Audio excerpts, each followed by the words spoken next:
Hello friends, welcome to personal tutor. I am Bhumika Mishra. जैसा कि हम हिस्ट्री क्लास 6 कर रहे थे, आज उसका सेकंड चैप्टर है जिसमें हम ये समझेंगे कि हंटिंग और गैदरिंग टू ग्रोइंग फूड इस फेज़ में किस तरीके से इंसान पहुंचा। ठीक है, हम पास्ट को लेकर चल रहे हैं। हम बहुत इनिशियल फेज़ से चीज़ें देखे हैं कि किस तरीके से इनिशियल फेज़ से आज तक की जो लाइफ है वो थी। ठीक है, और दूसरा चीज़ हमने क्या समझा कि हम इन सब चीज़ों की जो हम पास्ट की बात कर रहे हैं वो हम किस तरीके से जस्टिफाई करते हैं कि उस तरीके का पास्ट था। तो एविडेंस हम देखते हैं, इंस्क्रिप्शन, मैन्युस्क्रिप्ट, ये सारी चीज़ें देखते हैं, उससे हम जस्टिफाई करते हैं कि हाँ ऐसी चीज़ रही होगी। आपने कभी भी किसी भी फोर्ट में गए होंगे या फिर क्या कहते हैं किसी पुरानी जगहों पे गए होंगे तो वहाँ पे आप देखोगे अलग अलग कलाकृति बनी होती है। स्कल्पचर्स बहुत अलग अलग होते हैं, पेंटिंग्स अलग अलग होती है। वो डिफाइन करते हैं कि उस टाइम पे क्या चीज़ें चल रही थी। ठीक है, हंटिंग और गैदरिंग, देखो जब इनिशियल फेज स्टार्ट हुआ था, जब इंसान पैदा हुआ था, उसके बाद से इंसान किस तरीके से रह रहा था। ठीक है, तो सबसे पहले क्या हुआ था कि जब इंसान का बर्थ हुआ उसके बाद से वो एक जगह से दूसरे जगह घूमता था, वहाँ पे प्लांट से फूड एक्सट्रैक्ट करता था या फिर एनिमल से फूड एक्सट्रैक्ट करता था और उसे खा लेता था, और वो रॉ फूड्स खाता था। ठीक है, रॉ फूड्स खाता था। क्यों हम ऐसा बोल रहे हैं कि रॉ फूड्स खाता था? इन सब की चीज़ें जो हैं वो इस चैप्टर में हमें बताई जाएगी कि किस तरीके से, कौन सा एविडेंस हमें ये बताता है कि पहले के टाइम पे लोग किस तरीके से रहते थे।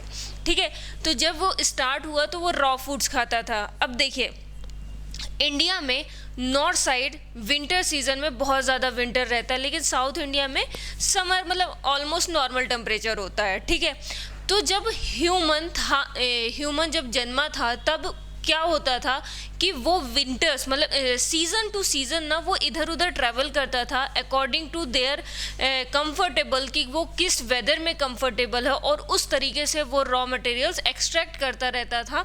वो प्लांट से और एनिमल दोनों जगह से एक्सट्रैक्ट करता था और खाता रहता था और उस तरीके से अपना जीवन चलाता था। ठीक है, अब देखते हैं कि कौन सा एविडेंस, किस तरीके से हमें ये सारी चीज़ें पता चलती हैं। तो पहला जो इसमें समझाया गया है, earliest people why were they on move. ठीक है, पहले जो पीपल होते थे वो एक जगह से दूसरी जगह जो मूव करते थे, वो अर्ली मैन क्यों मूव करते थे? तो मैंने आपको अभी बताया कि एक तो वेदर कंडीशंस की वजह से मूव करते थे, दूसरा उनको फूड चाहिए होता था। ठीक है, मान लीजिए उनको क्या कहते हैं, नॉर्थ इंडिया में या फिर जहाँ पे वो फूड एक्सट्रैक्ट कर रहे हैं वहाँ पे उनको फूड नहीं मिल रहा है, तो वो एक जगह से दूसरे जगह जाते थे कि हमें यहाँ नहीं मिल रहा, कोई बात नहीं, हम आगे जाके देखते हैं वहाँ हमें मिल जाएगा। और वो लोग रहते कहाँ थे? तो वो लोग केव में रहते थे, या फिर जो प्लांट्स होते थे उनके जो क्या कहते हैं प्लांट हाउस टाइप का बनाकर वो रहते थे। ठीक है, तो इस तरीके से वो रहते थे। यहाँ पे देखिए क्या चीज़ें लिखी हुई हैं। The hunter and gatherer, we know about the people who lived in the subcontinent as early 2 million year ago. We describe them hunter और gatherers. ठीक है, 2 मिलियन ईयर एगो जो लोग रहते थे उन्हें हमने क्या बोला? हंटर और गैदरर। क्यों? क्योंकि they hunted the wild animals, caught the fish and birds, gather fruits, roots, nuts, seeds, leaves, stalks and eggs. इन सब चीज़ों को लेकर वो खाते थे। ठीक है, नेक्स्ट देखते हैं, hunter and gatherer move from place to place, there are a many reasons for this. ठीक है, इसके पीछे बहुत से रीजन्स हैं। यहाँ पे 4 रीजन्स दिए हुए हैं, उन सारे रीजन्स को समझते हैं।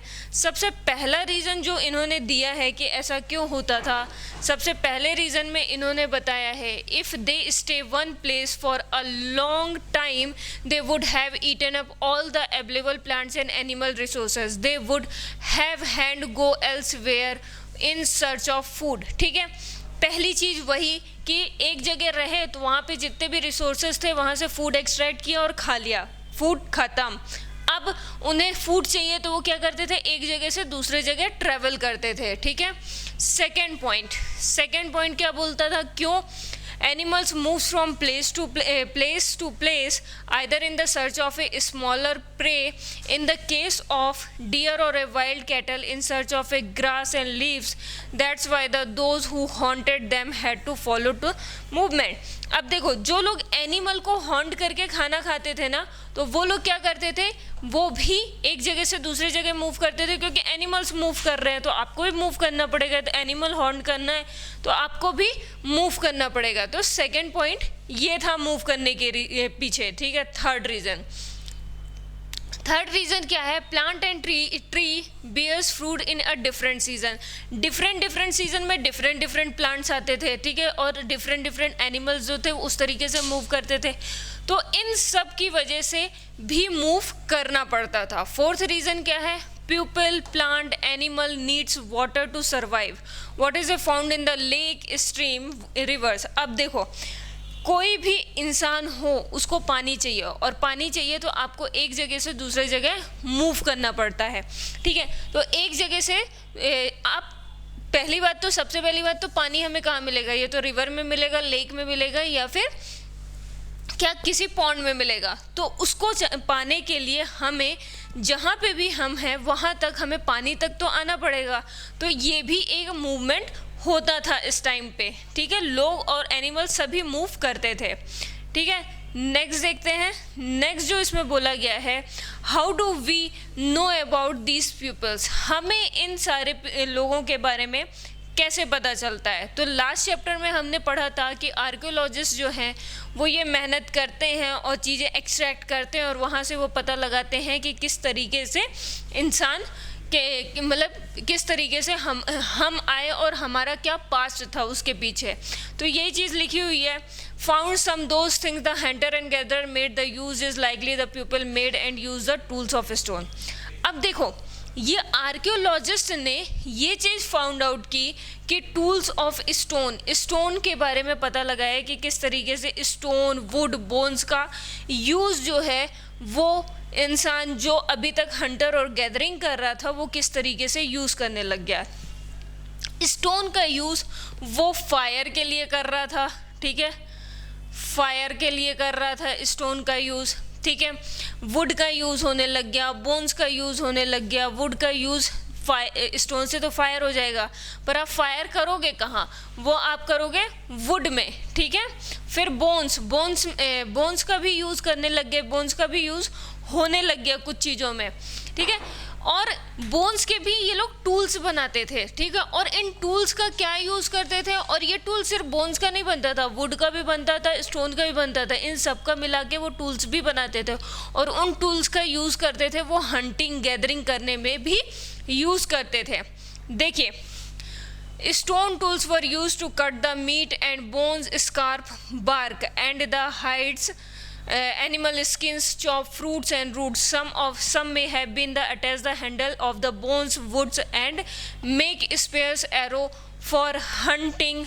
Other tools were use to chop the woods.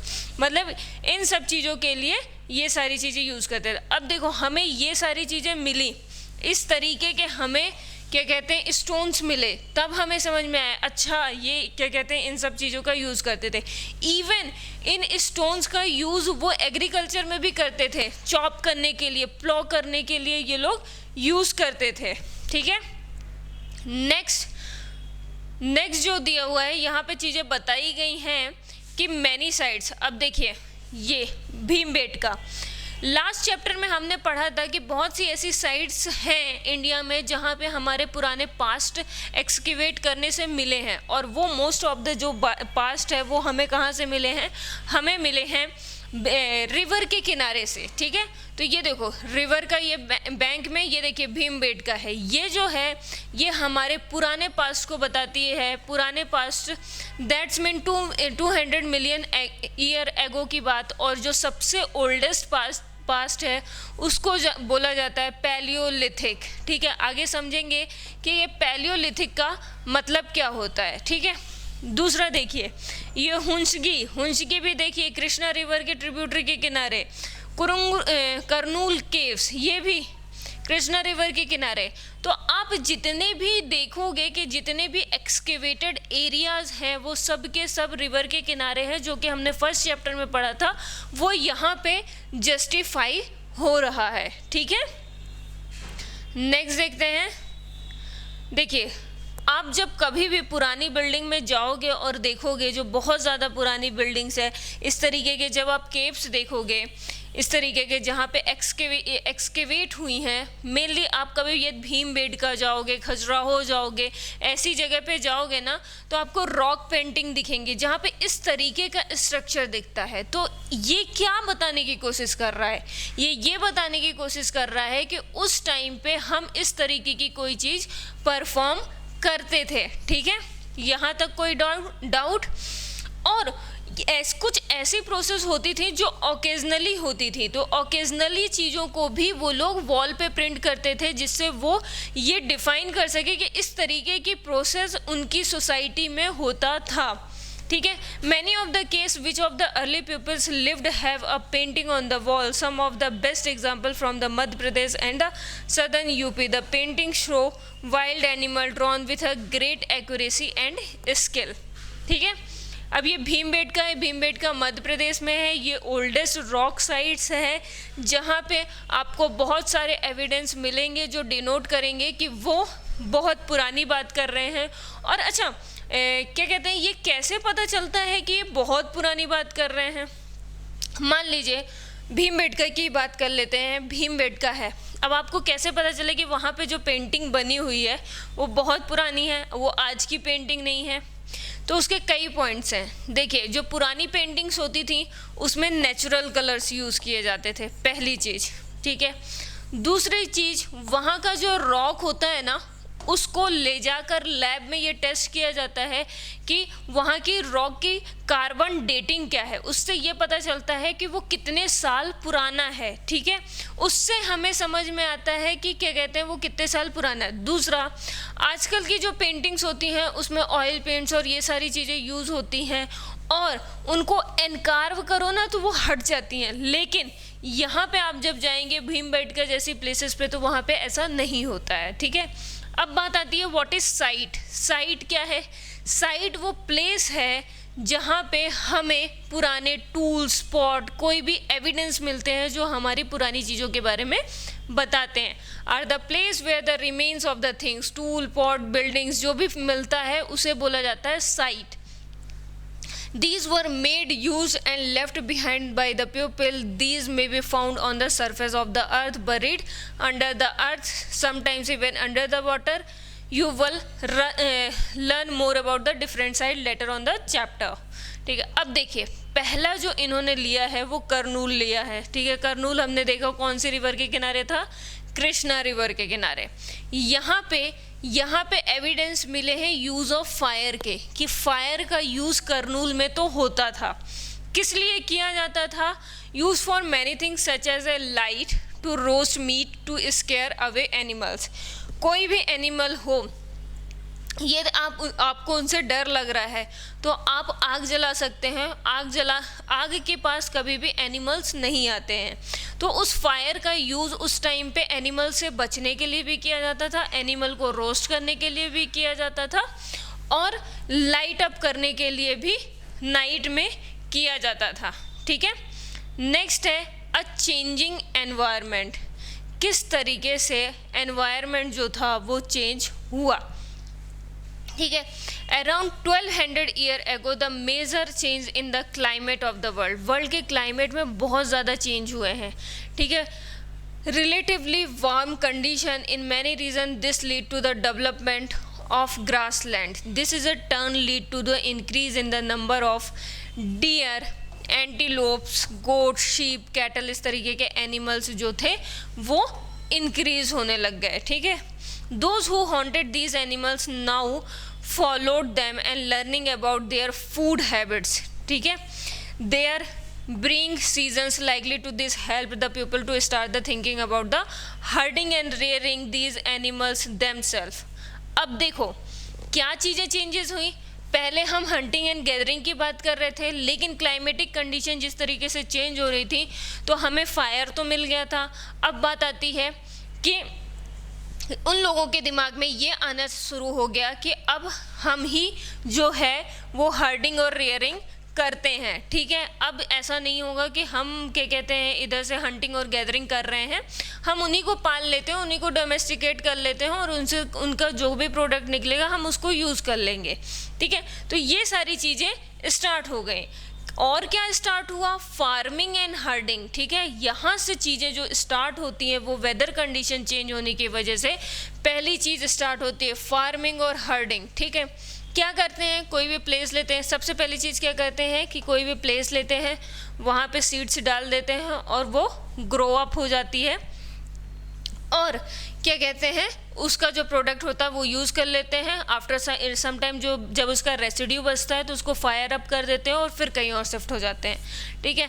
Animals का यूज़ करते हैं, वो ट्रांसपोर्ट के लिए भी यूज़ करने लग जाते हैं और उनका जो प्रोडक्ट होता है जैसे मिल्क हुआ, मीट हुआ और उनका जो लेदर हुआ, वो सब यूज़ करते थे उस टाइम पे, ठीक है। अब देखिए, एग्रीकल्चर करते थे, बात समझ में आ गई, हर्डिंग करते थे, बात समझ में आ गई, लेकिन कौन सा एग्रीकल्चर करते थे, किसको हर्डिंग करते थे, ये देखते हैं, ठीक है। वीट, बार्ले, राइस ये सब ग्रो करते थे वो, ठीक है। और उसके बाद वो जब ग्रो करते थे उसके बाद उनका जो क्या कहते हैं सीड्स होते थे वो रख लेते थे कि नेक्स्ट टाइम जब हम सीड बोएंगे तो हमें क्या कहते हैं प्लांट मिलेंगे, ठीक है। पहला एनिमल जो था tame to the wild ancestor of the dog, पहला जो था, कल भी मैंने आपको ये चीज़ बताई थी, पहला एनिमल जिसे इन्होंने डोमेस्टिकेट किया था, हर्डिंग किया था, तो वो डॉग था, ठीक है। उसके बाद फिर वो दूसरे एनिमल्स जो थे वो पिग हुआ, के शीप हुए, गोट हुए, कैटल हुए, इन सबको हर्ड करना स्टार्ट किया था उन्होंने, ठीक है। Even these animals from the attack by the other wild animals, अब इनको ये लोग रखे थे, लेकिन ये जो लोग थे ना ये प्रोटेक्ट करते थे जो वाइल्ड एनिमल्स इन पे अटैक करते थे, ठीक है। ये इस तरीके की चीज़ें होती थी, ठीक है। ये देखो डोमेस्टिकेशन एनिमल्स का, ये इस तरीके की चीज़ें हमें मिली हैं। अब इससे ये रेसिड्यू हमें क्या कहते हैं, इस तरीके के एविडेंस हमें मिले, ठीक है। अब इसको देखकर हमें ये पता लगाना है कि ये है क्या चीज़, फिर ये किसका है, कब का है, ठीक है। तो इससे हमें ये पता चला कि भैया हाँ ये लोग डॉग को डोमेस्टिकेट करते थे और इस तरीके के एनिमल्स को डोमेस्टिकेट करते थे, ठीक है। अब यहाँ तक तो हम पहुँच गए, हंटिंग और गैदरिंग से हम एनिमल और हर्डिंग तक तो पहुँच गए, ठीक है। अब क्या होता है, एक नई लाइफ स्टार्ट होती है इनकी, ठीक है। The several days, weeks, months and in some cases when the pupil begins growing plant, it means that they had to stay in the same place for a long time looking after the plants, watering and weeding, driving away the animals, birds till the grain ripened and then the grain had to be used carefully. अब इनकी नई life start होती है, agriculture करते हैं, grow होते हैं, short करते हैं, उनका यूज़ करते हैं और इन सब में ना बहुत टाइम लगता है, तो वो एक लंबे समय तक कहीं पे रहना स्टार्ट करते हैं और इसी के साथ ही उनका परमानेंट सेटलमेंट जो है वो स्टार्ट होता है, ठीक है। और साथ में जैसे मान लीजिए इन्होंने एग्रीकल्चर किया और इसमें इतना ज़्यादा हो गया कि वो आज भी यूज़ कर सकते हैं और आने वाले समय में भी यूज़ कर सकते हैं, तो उन्होंने स्टोर्ड करना स्टार्ट किया, stored for both foods and seed, peoples have think way of storing, ठीक है, ठीक है। स्टोरिंग एनिमल्स को भी स्टोर करना स्टार्ट कर दिया, कैसे, किस तरीके से एनिमल्स को स्टोर करना स्टार्ट किया, तो animals multiply naturally besides if they were looked after carefully, they provide milk which is a important source of the food, ठीक है। मीट का भी यूज़ करते थे व्हेन एवर रिक्वायर्ड और use as a stored as a food, ठीक है, food की तरह इनको स्टोर्ड करते थे, ठीक है।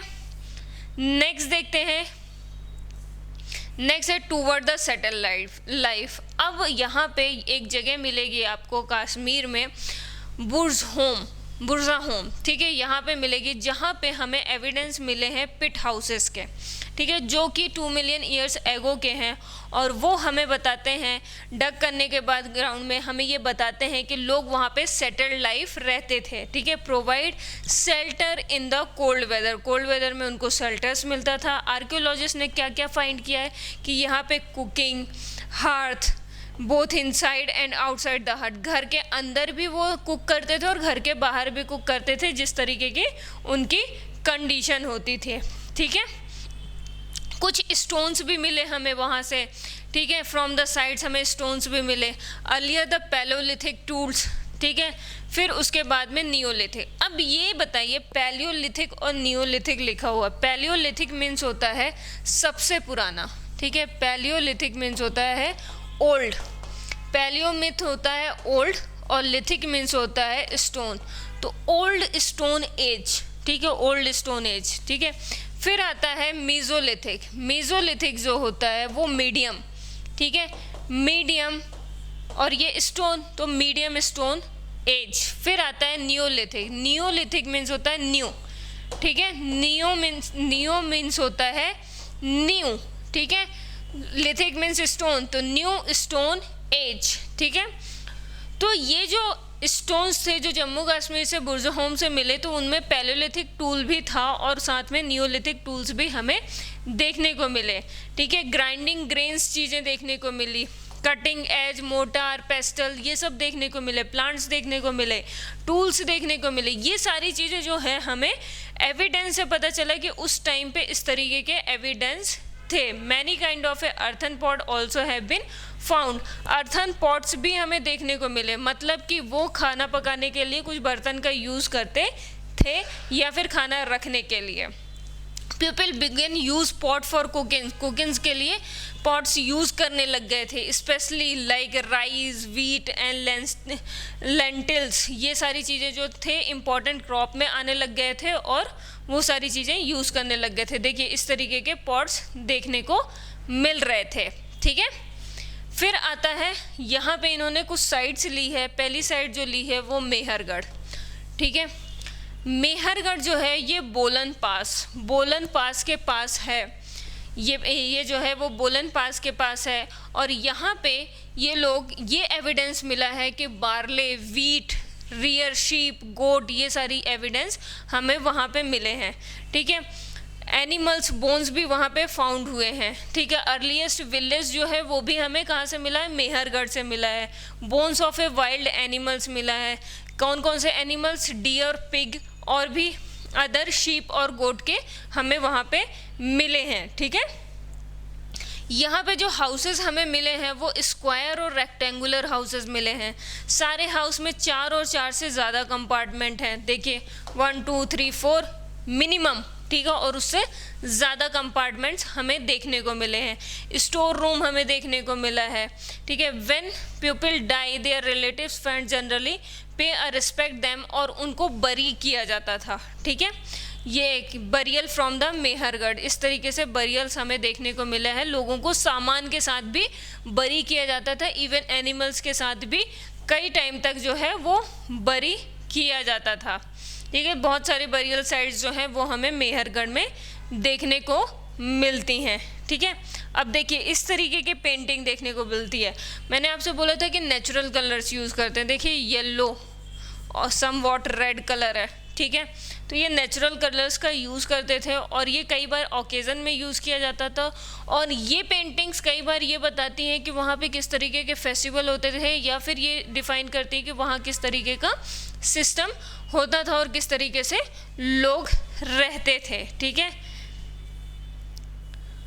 बस एक और चीज़ यहाँ पे देख लीजिए,